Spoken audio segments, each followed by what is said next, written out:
Bueno, pues el día de hoy vamos a retomar esta serie, ¿verdad? Estuvimos una semanita fuera, vino muy bien. Ya nos están dando ganas, ya le agarramos gusto, debo decir, ¿verdad? Entonces, pero bueno, vamos, ahorita estamos aquí, así que vamos a echarle ganas aquí, ¿está bien? El día de hoy vamos a ver el tema número 16 de esta serie, que se llama Lo que no merecemos. Ese es el tema, lo que no merecemos. Sí, estamos aprendiendo, es el tema, repito, número 16, de qué es ser cristiano, de qué se trata ser cristiano. Esto es, no sé, como lo hemos mencionado en otras ocasiones, podríamos tomar el resto de nuestra vida hasta que el Señor nos llame a su presencia y se llamaría así la serie, ¿verdad? Porque todo tiene que ver con esto, pero queremos con cada uno de los temas ir construyendo el punto de que tengamos nosotros muy claro precisamente qué es ser cristiano, que podamos dar nosotros respuesta a un, pues a un entorno y a una cultura tan, pues tan de hoy, tan postcristiana. O sea, ya después del cristianismo, o sea, ya nos vamos a detener un poco más en todo esto más adelante, pero esto es importante tenerlo en claro, hermanos, el tiempo en que estamos nosotros viviendo y que nosotros, porque miren, ser cristiano es lo mismo hoy que hace 2000 años. Se trata de exactamente lo mismo, no cambia el qué es ser cristiano. ¿Estamos aquí? Hay cosas externas, evidentemente la cultura, hay tiempos, hay cosas que cambian y que, como decíamos hace un rato cuando estábamos adorando, pues no se trata de que sigamos un acuerdo cultural, es decir, como vimos, ¿no? Cristiandad o cristianismo, cristianismo o cristiandad. Que no se trata de decir, sí, soy cristiano, pues no sé ni de qué se trata eso, pero pues aquí voy a la iglesia y que hagamos cosas que tienen que ver con una cultura cristiana, pero que no lo seamos de seguimiento. Porque a fin de cuentas, el ser cristiano se trata de seguir a Cristo. Estamos aquí y eso siempre ha sido, en todos los tiempos, en todo lugar. Entonces, este tema que vamos a ver hoy, que se llama ¿cómo? Lo que no merecemos. Debo decir esto, miren, muchas veces, en maneras muy prácticas, luego como cristianos, estamos conscientes de la gracia de Dios, ¿verdad? Y de muchas otras cosas, pero generalmente cuando hablamos de gracia, lo asociamos con la salvación, ¿sí o no? Y está bien, porque por gracia sois salvos por medio de la fe. Es decir, lo que nos salva, lo que nos restaura en esa condición apropiada delante de Dios, aceptable delante de Dios, es la gracia, es una obra de Dios, no es algo que nosotros hacemos, nosotros no tenemos nada que ver, nosotros no colaboramos con Dios para nuestra salvación, no la obtenemos por algo que hacemos o que le echemos la manita ahí a Dios, sino es algo que Él hace y que nos da y de lo cual nosotros nos apropiamos mediante la fe. Es decir, ejercitamos incluso la fe que Dios nos ha dado para echar mano de esa gracia. El asunto es de que, repito, muchas veces inconscientemente hablamos de gracia y lo limitamos ahí. Ahora, solo para recordar, porque esto lo he mencionado cualquier cantidad de veces, pero una vez más no les va a estorbar y a mí no me causa ningún problema decírselos. Gracia es precisamente que Dios nos da lo que no merecemos. No nos lo ganamos, pero Dios nos los da. Y misericordia es no nos da lo que nos merecemos. ¿Se fijan? gracia nos da lo que no merecemos, misericordia no nos da lo que merecemos, ¿sí? Y siempre van juntas, porque no se pueden separar, ¿sí? Esto, o sea, es decir, la misma persona de Cristo, la misma persona de Dios, Dios es amor, ¿sí o no? Eso es lo que dice la Biblia.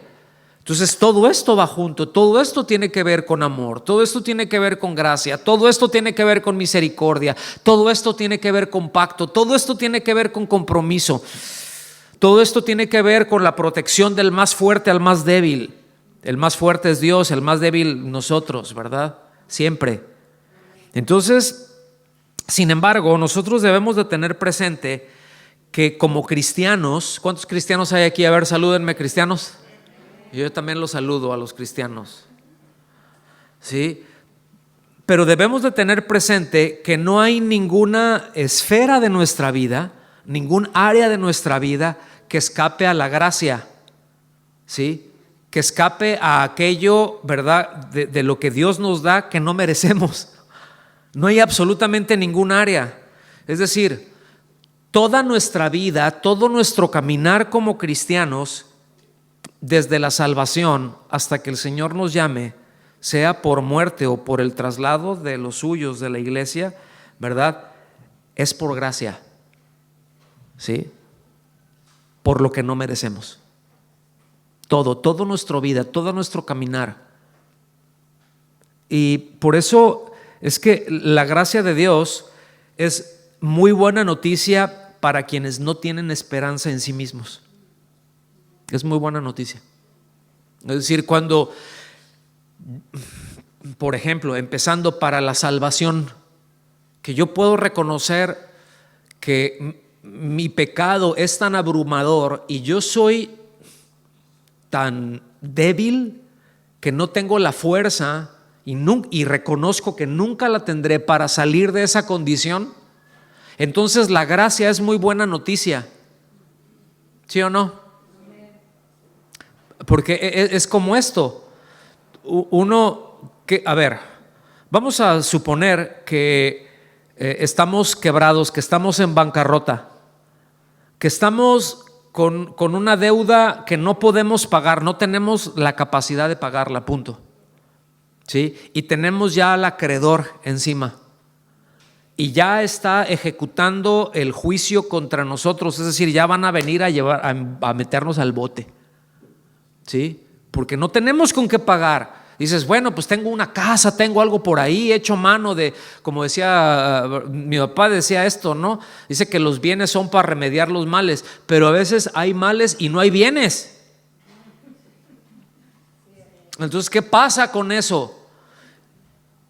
Y de pronto estamos en esa condición de quebrados y alguien llega y nos dice, aquí está un cheque por, como estamos platicando, puedo decir la cantidad que sea, por 10 millones de libras, ¿verdad? Con esto puedes pagar, puedes hacer esto. ¿Cómo les viene esa noticia?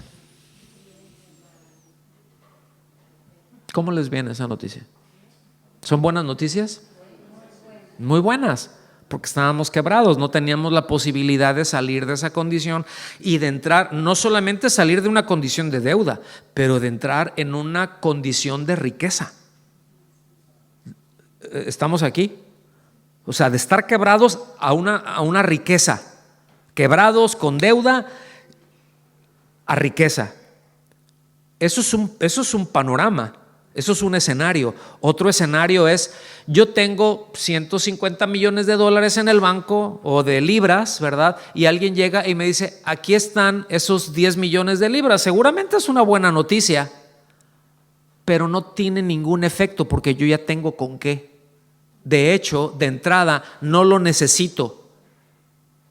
¿Sí me explico? Si lo tengo o no lo tengo, ni más rico ni más pobre. Ese es el otro escenario. Entonces la gracia aplica así: estamos quebrados, estamos endeudados, ¿verdad? Y por la fe salimos de esa condición y entramos a un estado de riqueza. Y entiéndese bien, no estamos hablando de una cuestión material. ¿Estamos aquí?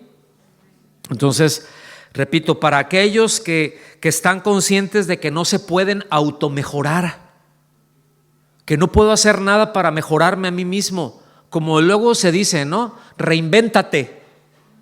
¿Han escuchado eso? Te tienes que reinventar todos los días. Y dices, ay, jole, pues ¿cómo le hago? A ver, pues si tuviera la capacidad de reinventarme, pues yo me haría mejor en esto, pero ¿qué es lo que me dice si eso es mejor o no? Lo estoy evaluando de acuerdo a mí. A lo mejor me quitaría esto, me pondría esto otro, le haría así, pero no es posible hacer eso. Podemos hacer algunos arreglitos cosméticos, ¿verdad que sí? Voltéese y dígale al que está a su lado, te vendrían bien, ¿eh?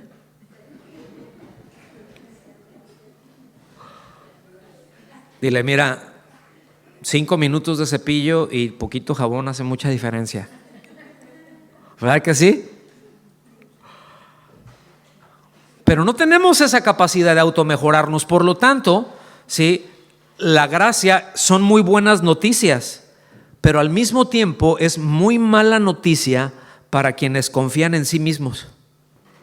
Por un lado, porque les quita toda la posibilidad de jactarse, les quita el poder del mérito, el yo puedo, yo no necesito, yo lo hago, ¿sí me explico? Les rompe el yo. Todo el tema de la autoestima y del yo y yo puedo y todo lo puedes en Cristo que te fortalece, que muchas veces se aplica tan mal, ¿sí? Se interpreta mal y se aplica peor, ¿sí? Que no tiene nada que ver con esto. ¿Me están siguiendo? La gracia es muy mala noticia. Entonces es como esto. Ahorita hablábamos de que pues algunos tuvimos la oportunidad, gracias a Dios, de salir de vacaciones, ¿no? Algunos todavía andan fuera, pero luego se escucha esto, díganme si no. Oye, es que estoy bien cansado, ya me merezco unas vacaciones. ¿Cuántos dicen amén a eso? No, dice, ya están a gloria a Dios. No, te mereces unas vacaciones. Hace muchos años, ¿se acuerdan de nuestro amigo el pastor Memo Gómez? Hace muchísimos años, de las primeras veces, yo recuerdo esto, de las primeras veces que yo hablé con él, hace, repito, muchos años, Rocío y yo íbamos a ir a Fontana allá con ellos a un evento de pastores que él iba a ser el anfitrión. Y entonces hablamos, ¿no? Y me dice, brother, me dice, mira, qué bueno que van a venir y tal, porque ya nos habíamos conocido y etcétera, unos meses antes. Entonces ya íbamos a ir para ahí. Dice, qué bueno que van a venir. Mira, acá estamos preparando todo para recibirlos como se merecen, me dijo. Y yo me quedé así y le dije, no, espérame, es que mejor no, le digo, porque si nos recibes como nos merecemos, nos vas a aventar a dormir en una banca de algún parque por ahí, le dije. O sea, nos vas a botar por ahí. Y no, mejor aplica gracia y hospédennos en la casa de alguien. ¿Sí me explico? O sea, no queremos recibir lo que nos merecemos, no queremos que nos traten como nos merecemos, sino mejor con gracia. ¿Sí? Entonces dile al que está a tu lado, trátame con gracia, no seas así. Aplícame gracia. Sí. O sea, nada de ya me merezco esto. Entendemos que hay cosas por las que trabajamos en lo cotidiano, en el trabajo. Pues evidentemente no es que a la semana o a los 15 días o al mes, ¿verdad? No sé, de la forma que cada uno recibe su salario, pues tu patrón te diga, ay, aquí está, ¿verdad? Ya trabajas, pero esto es de gracia, ¿verdad? Dices, ¿cuál gracia? Esta me la gané, ¿verdad? Gracia es que le pongas el doble. Eso sería gracia.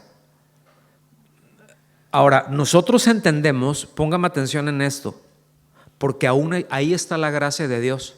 Porque nosotros bien podemos decir, es que yo me lo gané porque yo trabajé. Sí, pero ¿quién nos dio la fuerza y quién nos dio la capacidad para trabajar eso? ¿De quién recibimos eso? Entonces, delante de Dios, eso aún es gracia. Todo lo que recibimos. Sí, todo lo que recibimos.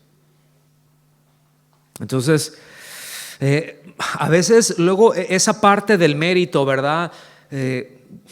Sobre todo cuando nos tocan, cuando nos lastiman, cuando se trastoca algo acá en nuestra alma, generalmente viene esa reacción nuestra donde dices, yo no merecía que me trataras así. ¿Por qué hiciste esto? No me lo merecía. Y a veces es cierto, en un nivel, póngame atención, ¿sí? Porque generalmente cuando somos afectados, cuando sentimos que algo o alguien nos afecta, se despierta en nosotros un sentido de justicia. ¿Sí? No cuando nosotros lo hacemos, cuando nos lo hacen a nosotros. Por eso, aun cuando, por ejemplo, cuando desobedecemos a nuestros padres o que los desobedecíamos, ¿no? Pues estás castigado, hoy no sales, o ni mañana, ni el mes. Ay, qué injusto. Es más, y échame el celular para acá. Ay, no, qué injusto, se me está acabando la vida, ¿verdad? Y sentimos que hay una injusticia ahí. O ¿qué tal cuando de pronto violentamos una ley de tránsito? ¿Verdad? Y llega el policía y de ahí debe haber, joven, del carro negro oscuro, oríllese a la orilla. Como en nuestros países, ¿no? Y ya, ay, ¿qué pasó? Pues violaste. No, pues ay, pero fue una, mire, lo que pasa es que tengo mucha prisa. Y siempre encontramos alguna manera para justificar cuando nosotros le pasamos por encima algo y cuando nosotros violentamos algo. Siempre encontramos una manera. A veces no la decimos, pero la pensamos y hay una justificación. Si no para justificarlo completamente, sí para mitigarlo. Porque aún ahí se despierta ese sentido de justicia y sabemos que estamos aquí, entonces no es justo y habría que discutirlo. Ahora, gracia, ¿qué es gracia? Todos entendemos lo que es gracia, lo hemos escuchado por mucho tiempo, por muchos años. Y gracia básicamente es esto, es un regalo, es un don, ¿sí? ¿Cuánto cuesta un regalo? Le cuesta al que lo compra, ¿no? Lo cuesta al que lo regala, pero el que lo recibe, ¿cuánto le cuesta? Pues deberíamos de ser siempre agradecidos, ¿no? Por lo que nos den, aunque sean unos calcetines en Navidad, ¿no? Que luego eso pasa, ¿no? Estás esperando el iPhone 25 y te llegan con una pelota ahí o con un paquete de calcetines, o no sé, ¿verdad?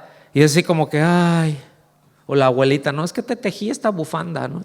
Así parece serpiente, pero dices, ay, pues gracias, ¿no? ¿Sí me explico? Y no así como que esperaba otra cosa. Te hubieras esmerado, ¿no? Me merecía más. ¿Se fijan? ¿Se fijan cómo somos de feos?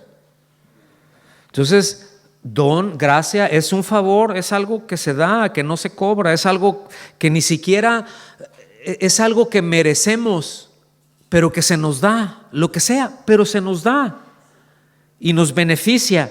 Y escuchen bien, y no nos hace deudor. Cuando alguien regala algo esperando recibir algo, no lo regaló, simplemente está haciendo un trueque. Está esperando un trueque. ¿Sí me explico? Por eso es que la gracia no hace deudor a nadie, hermanos. Yo agarro y te hice un favor. Ay, estoy en deuda contigo. No hay deuda. Fue un favor. Fue gracia. No hay deuda. Y a veces así lo decimos nosotros, ¿sí o no? Alguien estamos ahí, oye, échame la mano con esto. Oye, claro que sí. Y nos hicieron un favor enorme. Hubo una gracia ahí bien tremenda, y uno se siente así como que, híjole, ¿sabes qué? Estoy en deuda eternamente contigo. Y dices, no, no hay deuda. ¿Sí? Somos amigos, no hay deuda, lo hice con mucho gusto y es gracia. Así debemos de conducirnos los creyentes, porque somos receptores y somos conscientes de la gracia de Dios, ¿sí? Entonces lo que Dios nos da, lo que Dios nos otorga es un regalo, por eso nos los otorga, por eso es un don, ¿verdad? Y de ninguna manera nosotros podemos ganarnos el favor de Dios. Hermanos, luego eso es algo que está tan metido por allá detrás del cerebro nuestro, que sí es cierto, decimos, sí, la salvación es por gracia, por medio de la fe, pero todo el resto de mi caminar con el Señor me la tengo que ganar, me tengo que ganar la bendición, tengo que esforzarme, tengo que hacer esto, y tengo que orar, y tengo que leer, y tengo que ir al culto, y tengo que hacer esto, y a veces está uno avanzando por ahí, al ratito ya no puedo con esto, porque estamos tratando de ganarnos el favor de Dios, o a veces estamos en eso y cosas pasan, porque a veces cosas feas nos pasan. Y a veces decimos, ay Señor, y no les voy a decir levanten su mano, pero a veces llegamos con que, ay Señor, si yo le estoy echando ganas, ¿por qué me pasa esto? ¿Estamos aquí? Porque estamos en un mundo caído, hermanos.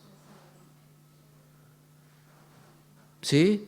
Y cosas malas le pasa a gente santa, pero también nos pasan cosas buenas. ¿Sí? Generalmente en el pensamiento existencialista, luego existencialista fuera de Dios, luego vienen estos argumentos. Bueno, entonces, ¿cómo puedes decir que hay Dios si hay tantas cosas malas?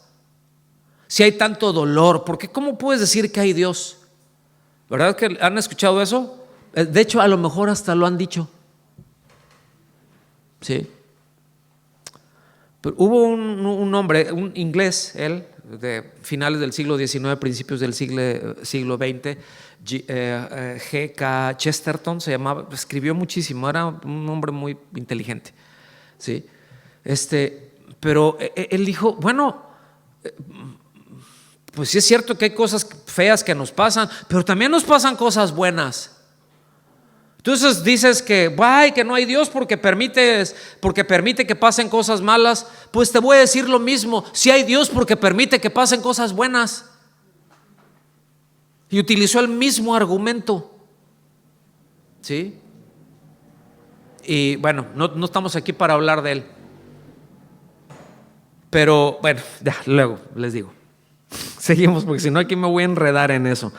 Entonces, fíjense, hermanos, cómo necesitamos con urgencia no solo depender de la gracia de Dios, agarrarnos de la gracia de Dios, pero también que nosotros apliquemos gracia en todos niveles de relaciones, empezando en casa.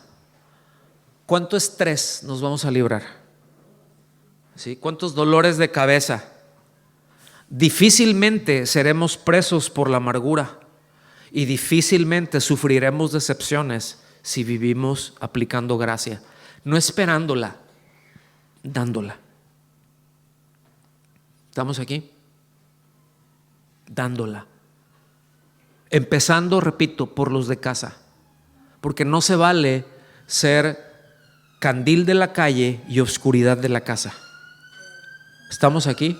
Eso no se vale en ningún nivel. En Santiago capítulo 1 versículo 17 se lee así, un versículo muy conocido. Le voy a meter velocidad, ¿ok?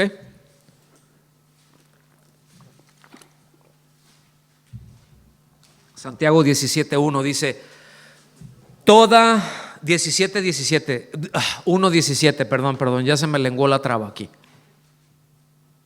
Santiago 1:17 dice, toda buena dádiva y todo don perfecto viene de arriba, desciende de parte del Padre de las luces, en el cual no hay fases ni periodos de sombra. Esta es la versión Reina Valera 77. Se los voy a leer otra vez. Toda buena dádiva, ¿cuánta? ¿Cuánto es todo? todo.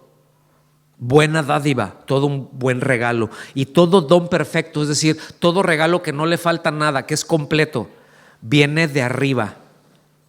Desciende de parte del Padre de las luces, es decir, de Dios, en el cual Dios no hay fases. Es decir, no está ahorita de un modo y al ratito está de otro y al ratito está de otro. Dice, ni períodos de sombra. Dios es luz, dice la Escritura. El apóstol Juan dice, Dios es luz y ningunas tinieblas hay en él. ¿Sí?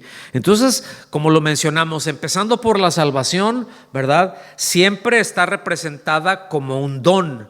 Nunca es un mérito de nadie. ¿Sí? Siempre es un favor que es inmerecible o inmerecido, que es impagable. No podemos pagar por la salvación, ni con nuestro servicio de toda la vida.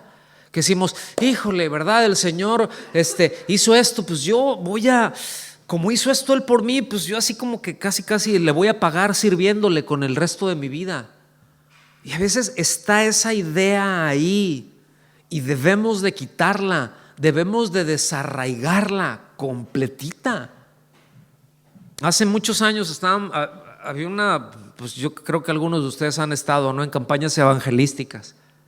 Estábamos en una campaña evangelística y estábamos ministrando ahí. Y el predicador, pues hubo una sanidad y pasó a la persona, ¿verdad?, al que sanó, y le dice, ¿y ahora usted qué va a hacer para devolverle el favor a Dios? A mí me chocó tanto eso. No dije nada en ese momento, ¿no? Pero me chocó tanto que después sí se lo comenté yo a ese pastor, ¿no? Sí le dije, oye, ¿qué onda aquí contigo con esto? No, dice, es que es para motivar luego a la gente, pues porque luego a veces dicen, ay, pues es de gratis, como es de gratis, pues luego ni lo valoro. Entonces, no, para que lo valoren. Entonces digo, a ver, ¿Dios nos cobra la salvación para que la valoremos? ¿No es más bien el entendimiento que debemos de tener? Porque nuestro entendimiento ha sido iluminado por la palabra y por el Espíritu Santo, y hay una convicción donde dices, es que yo estaba perdido completamente y yo no tenía absolutamente nada que pudiera hacer para que me sacara de esto, y volteé a la cruz y me agarré de ahí como si me agarrara de un chorro de agua. Me agarré, pero con desesperación, porque era la única salida que tenía. ¿No es más bien por eso? Y el hecho de que me haya sacado sin yo merecerlo, ¿no me hace eso más bien vivir humillado y humillar mi corazón delante de Él y vivir embarrado en el piso y a sus pies? Debería de ser, pero nunca por el mérito. No sé si me estoy dando a entender, hermanos. Entonces, nuestro servicio al Señor, a los suyos, siempre debe de ser una expresión de devoción, como una expresión de adoración y de alabanza a nuestro Dios, ¿sí? Porque entendemos su gracia. Ahora vengan conmigo, por favor, a Primera de Pedro, capítulo 5, a partir del versículo 7. No me voy a detener en los versículos 7, 8 ni 9. Voy a tocarlos rápido y me voy a ir hasta el 10, pero los quiero leer. Primera de Pedro, capítulo 5, versículos del 7 en adelante. Dice, echando toda su ansiedad sobre Él, o sea, nosotros, ¿no? Hay una versión que dice, encárgale lo que te preocupa. ¿Qué te preocupa? ¿Cuántos tienen preocupaciones? A ver, levanten su mano los que tienen preocupaciones. O sea, cosas que dicen, esto me preocupa. Dice, encárgaselo a Dios.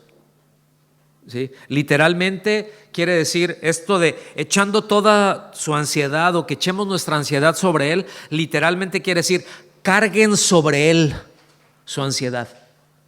O sea, porque luego la preocupación es una carga, ¿sí o no?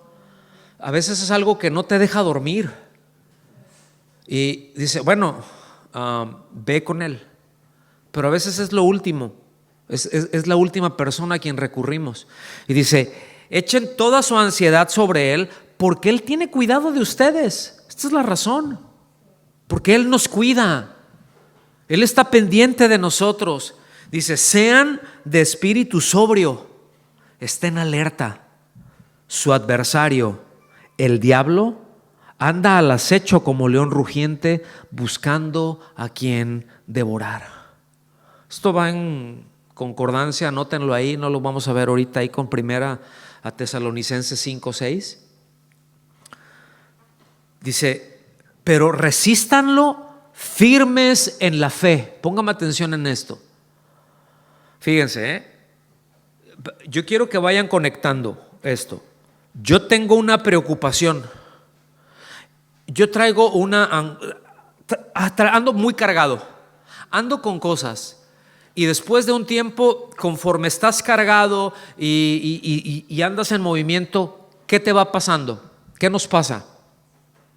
Nos vamos desgastando, ¿sí o no?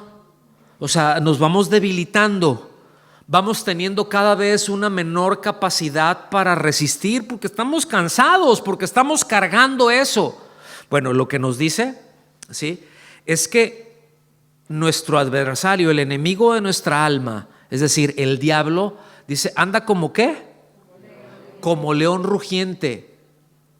¿Han visto esos documentales de los leones?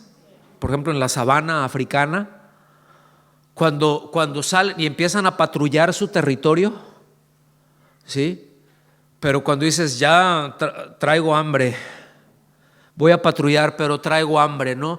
Y empiezan a mandar un rugido para decir a kilómetros, este es mi territorio, esto es mío. Y donde agarren a alguna presa mal acomodada, se la tragan. Y lo que pasa es que los leones no comen vegetales, hermanos, comen carne. Entiéndase.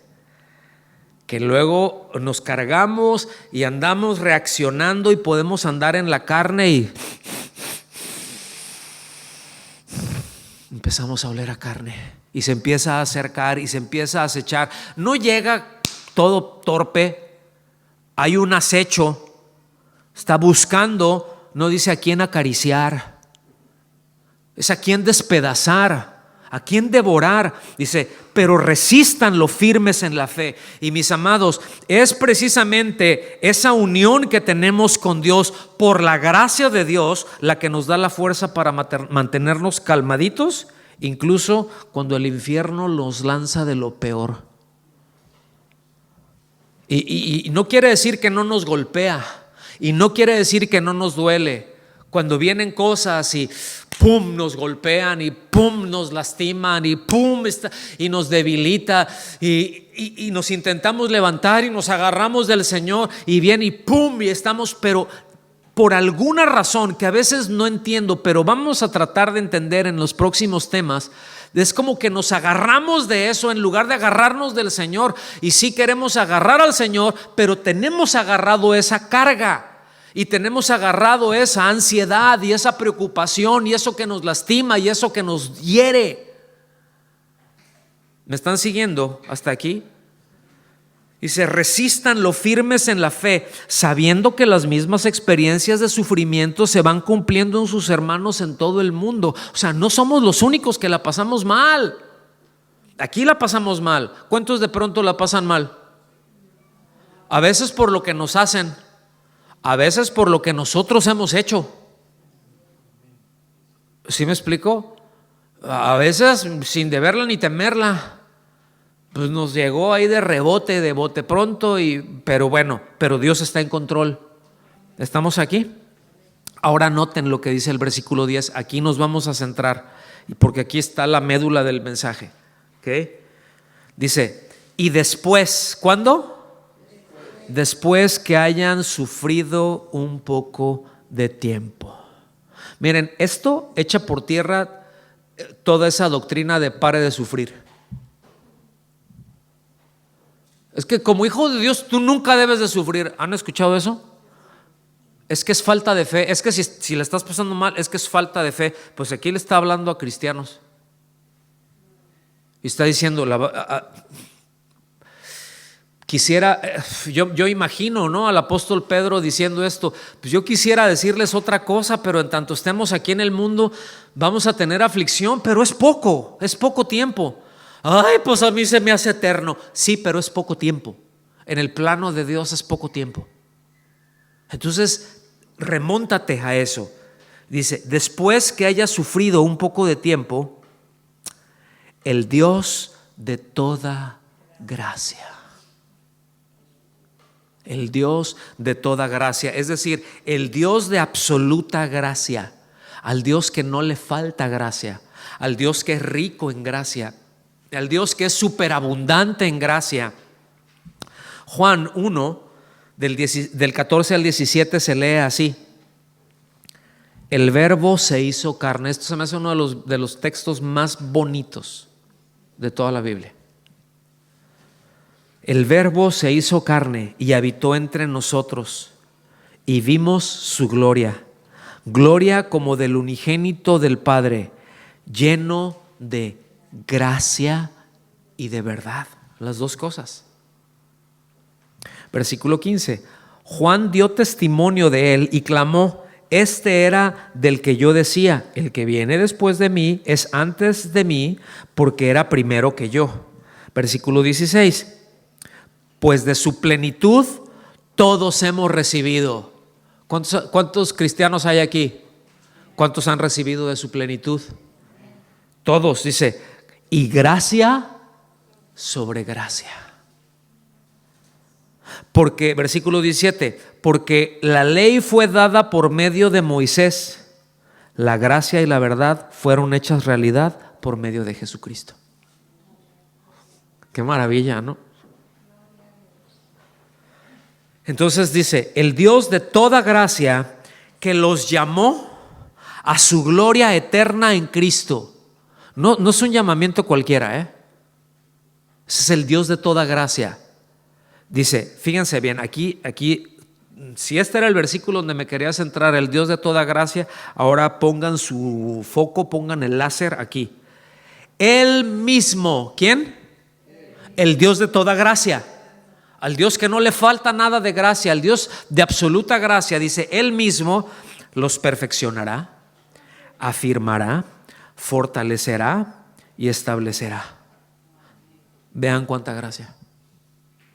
Es decir, a veces pasamos tiempos difíciles. Dice, sí, pero después de eso, Él mismo, no lo vamos a hacer nosotros, lo va a hacer Él. No nos dice que nosotros lo hagamos, que nosotros nos restauremos, que nosotros nos perfeccionemos, que nosotros nos animemos, que nosotros nos establezcamos, que nosotros nos fortalezcamos. No, dice, Él lo va a hacer. Ustedes tranquilos, dependan de Él.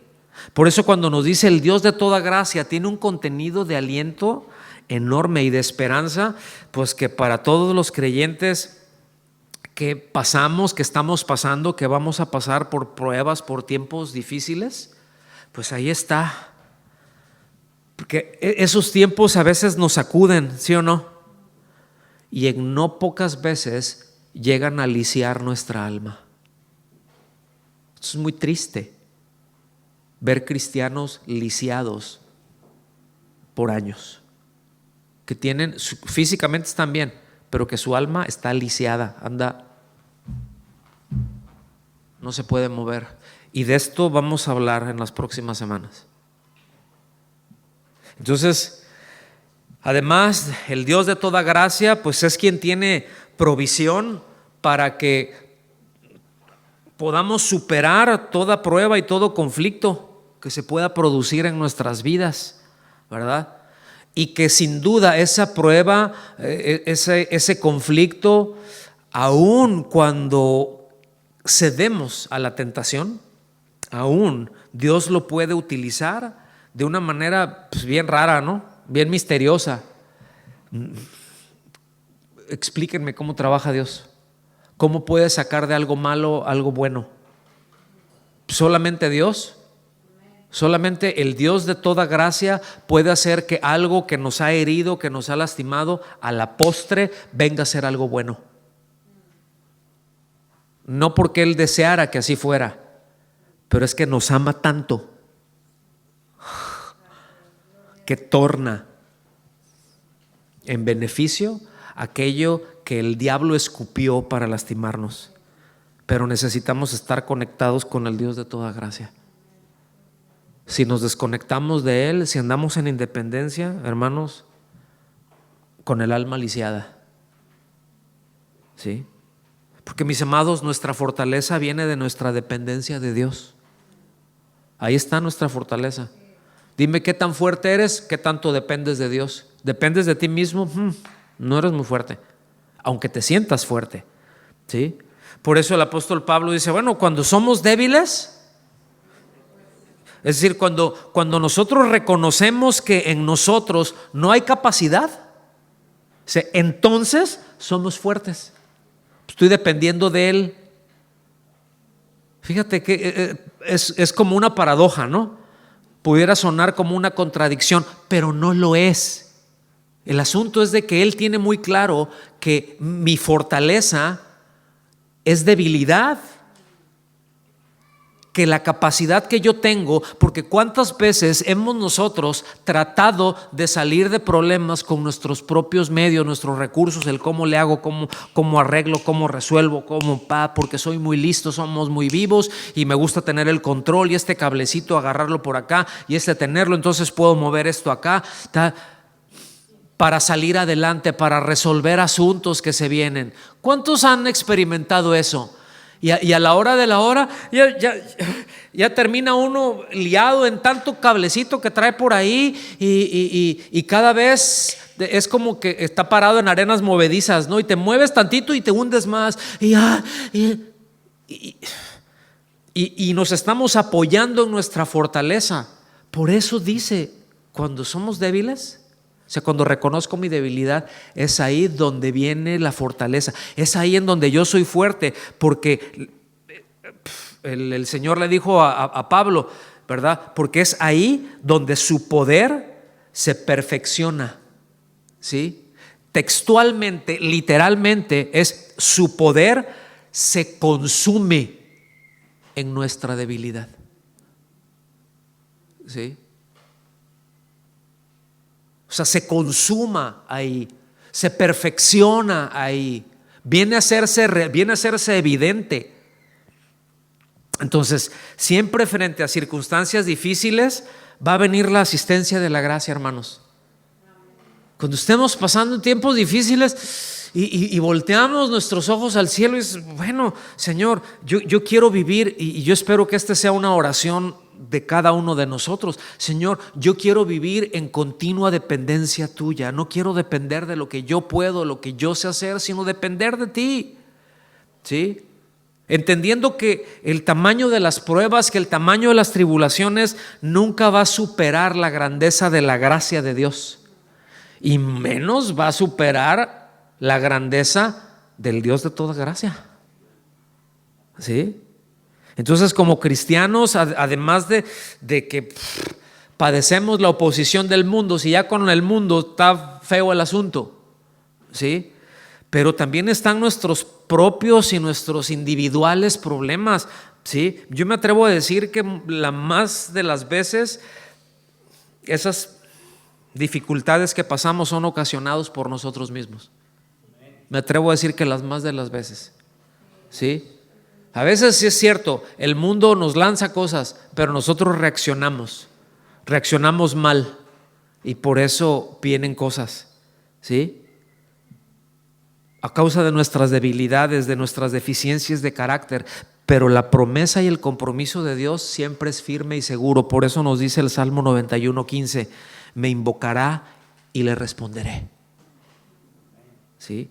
Yo estaré con él en la angustia, lo rescataré y lo honraré. No le da gracias a Dios por eso. Yo pensé que se iban a colgar de las lámparas. ¿Sí? Salmo 91:15. Entonces, mis amados, nunca estamos solos. Yo sé que a veces así nos sentimos. Yo sé que muchas veces así nos sentimos. Yo sé lo que le estoy diciendo. A veces nos sentimos solos. A veces eso que nos angustia, que nos preocupa, que nos empuja para abajo, que nos hiere, que nos lastima, A veces pensamos que nada más estamos nosotros para a ver cómo lo resolvemos, y no, está el Dios de toda gracia. ¿Sí? ¿Me está siguiendo? Está Él ahí. Me gusta mucho algo que escribió C.S. Lewis. Dice, quiero decir que cuanto más esté un hombre en el poder del diablo, tanto menos consciente será de ello. Lo voy a leer otra vez. ¿Sí? Porque acuérdense que está el enemigo como león rugiente, está viendo a ver quién huele a carne, quién se duerme para tragárselo. ¿Sí? Dice, quiero decir que cuanto más esté un hombre en el poder del diablo, tanto menos consciente será de ello. Y dice, por la misma razón que un hombre percibe que se está emborrachando cuando todavía está medianamente sobrio.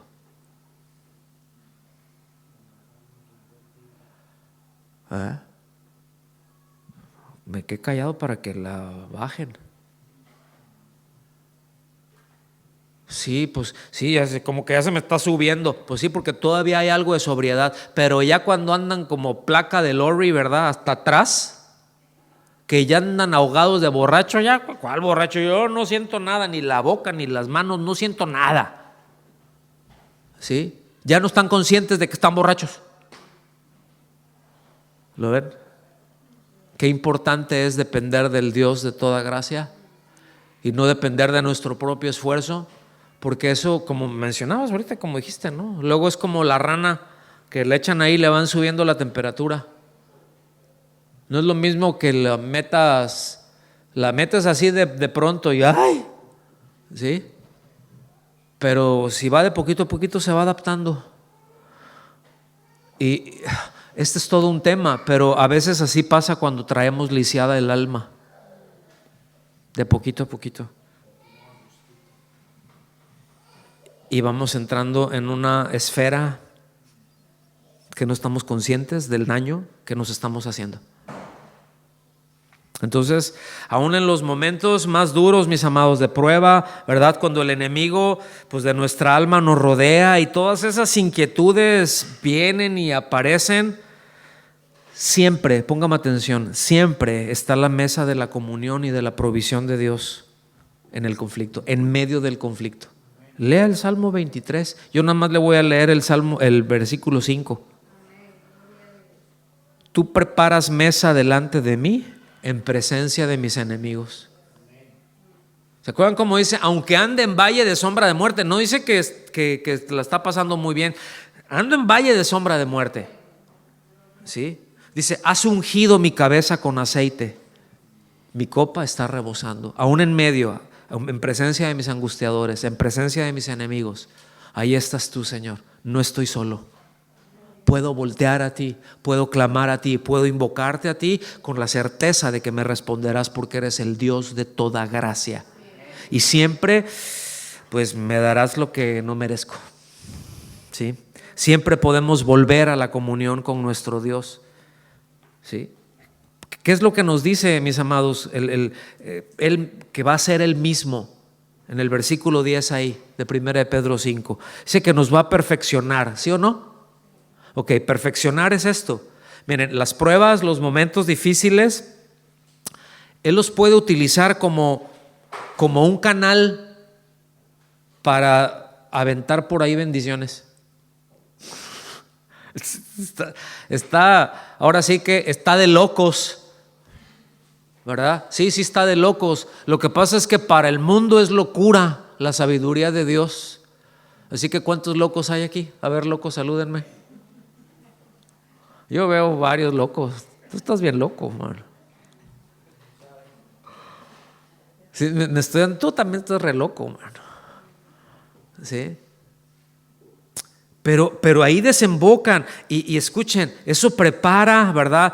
Hace idóneo al creyente porque provee de elementos para nuestro carácter, para hacernos madurar. Y fíjense, la primera de las bendiciones que que se mencionan aquí, que hará, es perfeccionar. Ahora, el verbo perfeccionar, la voz de perfeccionar, expresa la idea de reparar. O sea, no es hacer infalible. O sea, perfección no es infalibilidad, hermanos. Habla de reparar. ¿Cuántos necesitan una reparadita? Porque a veces traemos el alma toda gacha, con unos remiendos ahí que se andan cayendo a pedazos. Necesitamos una reparadita, y ese es el sentido que tiene. Perfeccionar es reparar, quiere decir restaurar algo que ha sido afectado o deteriorado por el uso. ¿Sí? Y aquí el contexto que está hablando se aplica, pues, por ejemplo, a las persecuciones. Ese es el contexto, pero también se aplica a la prueba, a la tentación. ¿Cómo sale uno después de cuando mete la pata hasta el cuello? Sales todo maltrecho, sale todo raspado. Uno tomó malas decisiones, se metió en esto y salió, pero ni para el arrastre quedó. Necesitamos una buena reparadita. El Señor la va a hacer. Él, no nosotros, Él, el Dios de toda gracia. Eso es lo primero que hace, nos empieza a reparar, nos empieza a ajustar, ¿sí? Una tuerca por acá, otra tuerca por acá, hay dos que tres aquí que les faltan algunas de acá, pero el Señor lo repara y nos mete en línea con Él, ¿sí? Lo segundo es afirmar, y afirmar quiere decir afianzar, o sea, ser más sólido. Tiene la idea de colocar en un lugar seguro. Es decir, yo puedo poner algo, si yo pusiera aquí la botella con agua, ¿ustedes creen que esto estaría afianzado? No. Aquí sí, aquí está firme, está afianzado, está afirmado. ¿Estamos aquí? Eso es lo que hace el Señor. Por eso, en el versículo 9, antes de lo que vimos, el apóstol demanda firmeza para resistir al diablo. No podemos resistir al diablo si no estamos afirmados, hermanos. Porque la idea que está dando ahí de resistir es de la línea frontal. Antes las batallas no eran como ahora. Antes era cuerpo a cuerpo. ¿Estamos aquí? Entonces, siempre cuando usted ve, y el apóstol Pablo también lo menciona, ¿verdad? Dice que habla de resistir, de estar firmes en la fe. Habla de utilizar como la primera línea. ¿Han visto esas películas épicas de los años de la canica? Cuando estaban y que venían había una confrontación de ejército y estaba una línea. Y luego van los otros, ¿verdad? Con unos escudos grandes. Y luego vienen los otros acá y ¡paz! Chocan escudos con escudo. Y ahí empiezan a meter unos la lanza, otros la espada. Los demás atrás empiezan a rocazos, a jalarles el pelo, a picarle los ojos, a lo que fuera, con lo que puedas hacer daño. Pero hay una línea que está ahí firme. Y que esa línea que está firme tienen que estar bien parados. En esa línea se rompían huesos, hermanos. ¿Sí? Porque llegaban y golpeaban, y estaban con escudos y tenían la presión del enemigo que los estaban empujando, pero también tenían la presión de sus amigos que también los estaban empujando. Entonces no tengo más para dónde moverme, sino aguantar, estar firme, pero tengo que estar bien parado. Si yo ando así, y por ahí, si se abría un espacio, se rompía la fila y por ahí penetraba el enemigo. Esa es la idea que se tiene. Lo que pasa es que ahorita ya me voy a poner bélico ahorita, pero esa es la idea que se tiene. ¿Sí? Si te voy a reparar del montón de huesos rotos que luego tienes de estar, pero también te voy a firmar, y todo eso te agota, ¿verdad que sí? Pero eso, mis amados, si nos afianzamos no solo en la gracia de Dios, sino en el Dios de la gracia, siempre saldremos de los tiempos duros estables. Si nos alejamos de Él, si lo hacemos por nosotros mismos, Si decimos, no, yo ya así a distancia, yo mejor ya no, es como ese soldado que estaba en la primera línea que se sale de esa línea. Es una locura, lo van a hacer pedazos, es cuestión de tiempo. Porque la fuerza está ahí en estar juntos, en estar bien afianzados por la gracia de Dios, pero empujando hacia adelante. ¿Me están siguiendo? Es la misma palabra, es el mismo verbo, ¿verdad? Es decir, está hablando de que podemos mantener un buen testimonio y de soportar bien bajo presión. Porque hay cosas que luego nos presionan. Miren, yo sí les platico cosas que ejercen presión en mí, que han ejercido presión en mí, no lo iba a creer. Como yo también sé que ustedes, algunos de ustedes, o todos, ¿no? Porque bueno, cada quien sabe lo que trae su costalito, ¿no? Pero el punto es estar firmes bajo presión. Y el Señor nos ayuda. Esa es su gracia. En Lucas 22:32 dice, pero yo he rogado por ti, hablándole el Señor a Pedro, ¿no? Él está diciendo, yo he rogado por ti que tu fe no falle. Dice, y tú, cuando te hayas vuelto, o sea, cuando ya te pongas bien, dice, fortalece a tus hermanos. Es lo mismo, hazlos fuerte. Aquí hay algunos que están así, necesitan ser fortalecidos. Déjense fortalecer, esa es la otra. Porque a veces no nos dejamos fortalecer. ¿Cómo estás? Bien, aleluya, todo bien. Y no dejan fortalecer. Bueno, pues, ¿todo bien? ¿Todo bien? ¿Me explico? En Hechos 18:23 dice, después de estar allí algún tiempo, salió recorriendo por orden la región de Galacia y de Frigia, fortaleciendo a todos los discípulos. Está hablando el apóstol Pablo. ¿Sí? 18:23, Hechos 18:23. Pero también habla de fortalecer. Dices, bueno, es una contradicción aquí. No, lo que pasa es que acá se traduce en español como fortalecer, pero es afirmar, es afianzar. ¿Sí? Y dice fortalecer, eso quiere decir robustecer. ¿Sí? Hacer sólido. ¿Sí entienden lo que es robusto? ¿Sí o no? O sea, está fuerte, ¿no? Ahora, fíjense que esta palabra, cuando dice que el Señor nos fortalecerá, es la única vez que ese verbo ocurre en todo el Nuevo Testamento. Es la única vez. No tiene ningún paralelo. Entonces, es algo muy, muy especial porque tiene tanto la denotación como la connotación. Es decir, denotación es lo que quiere decir, pero la connotación es lo que te evoca, ¿no? Por ejemplo,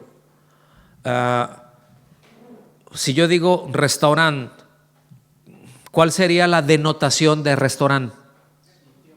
Es un lugar en donde ¿qué? En donde vas y comes, ¿no? Es un lugar en donde tú vas, pagas, comes. Esa sería una definición, esa es la denotación. Pero ¿cuál sería la connotación de un restaurante? Cuando traes hambre, dices, o sea, ¿qué te evoca un restaurante? ¿Ves el restaurante y qué dices? Ay, o sea, me voy a saciar, ¿no? Ay, qué rico, ¿no? O sea, y más si traes hambre y pasas por esos lugares en donde, ¿no?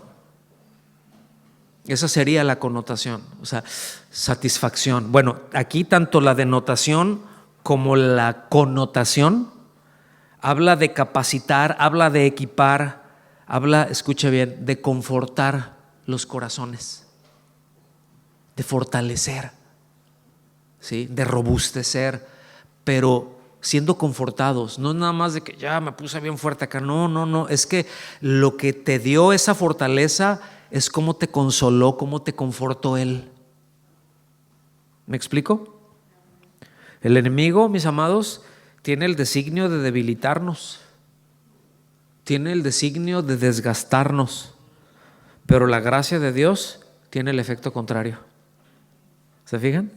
Nos fortalece para persistir, nos fortalece para resistir y nos da lo que no merecemos. Y lo último habla de establecer, y este verbo establecer expresa la idea de hacer algo o alguien inconmovible, ¿sí? Es decir, está relacionado con la palabra fundamento, con poner por cimiento, ¿sí? Y dar la capacidad precisamente de resistir al diablo, ¿verdad?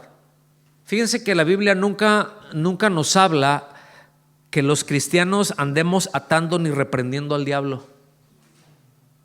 En ninguna parte lo dice. Nos dice que lo resistamos, que nos humillemos delante de Dios y que lo resistamos. Eso sí nos habla. Pero ¿cómo vamos a resistir? Bueno, nos da aquí cuando dice establecer, es ponernos sobre un fundamento sólido. ¿Quién es el fundamento sólido? ¿Quién es la roca de nuestra salvación? ¿Sí? En el original, repito, este verbo habla de eso, de fundamento, ¿no?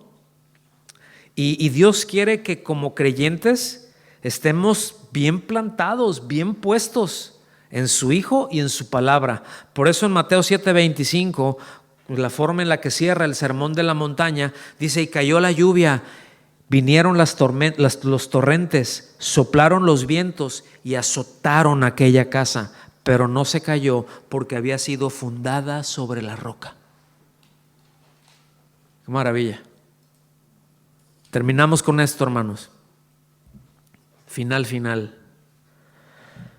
Necesitamos la gracia de Dios en cada área de nuestra vida.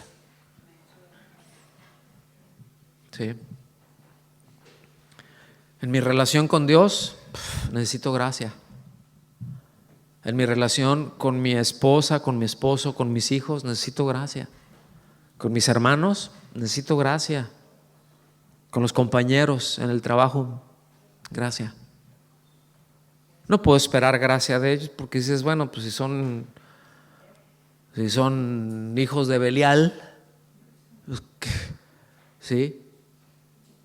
A veces uno puede apelar a la bondad humana, a ese rasgo que queda ahí a pesar de la caída. Hay rasgos de Dios que el hombre conserva todavía, esa conciencia.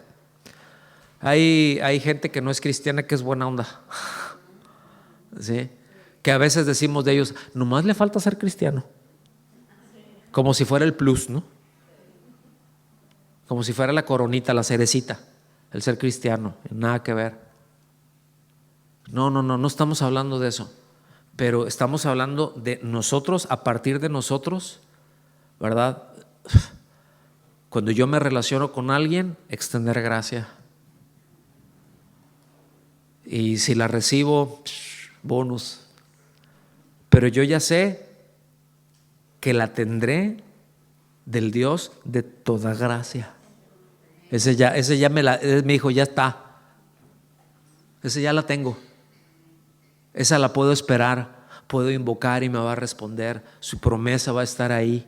Aún en medio de las tribulaciones, Él va a estar ahí, va a aderezar mesa. Fíjense bien, en todo momento, ¿verdad? El Señor nos hace recordar sus palabras, su esperanza, ¿no? Porque es feo perder la esperanza.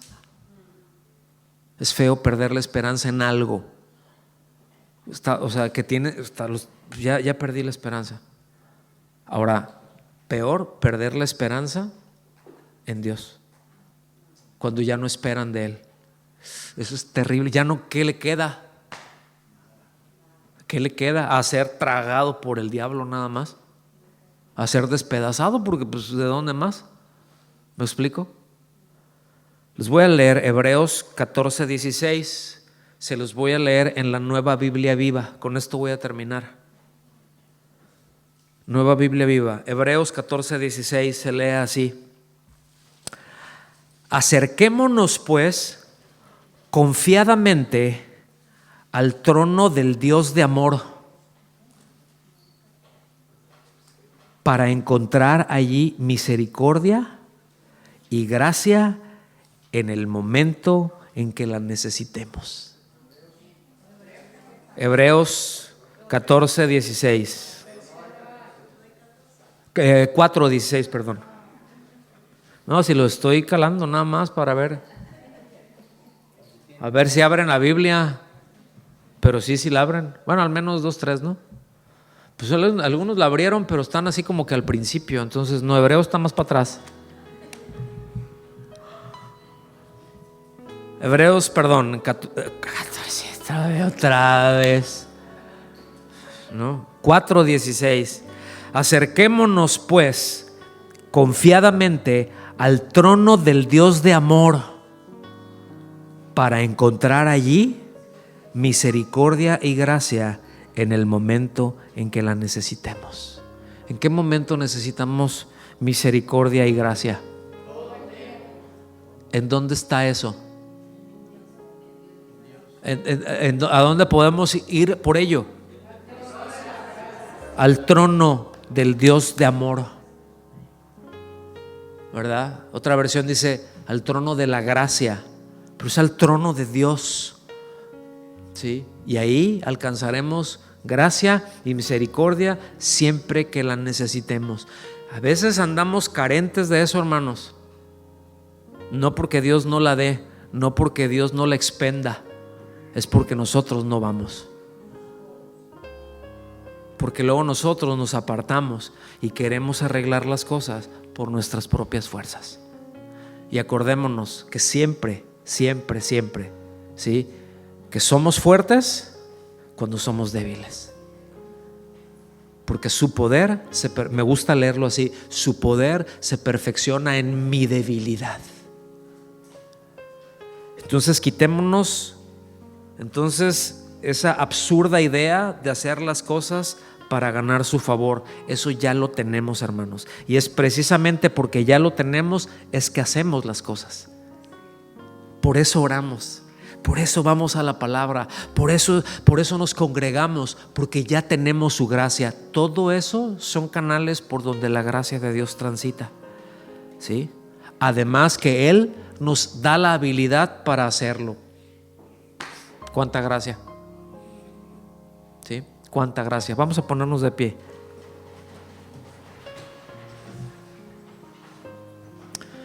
Si quiere levantar las manos, está bien, y decirle: Señor, muchas gracias.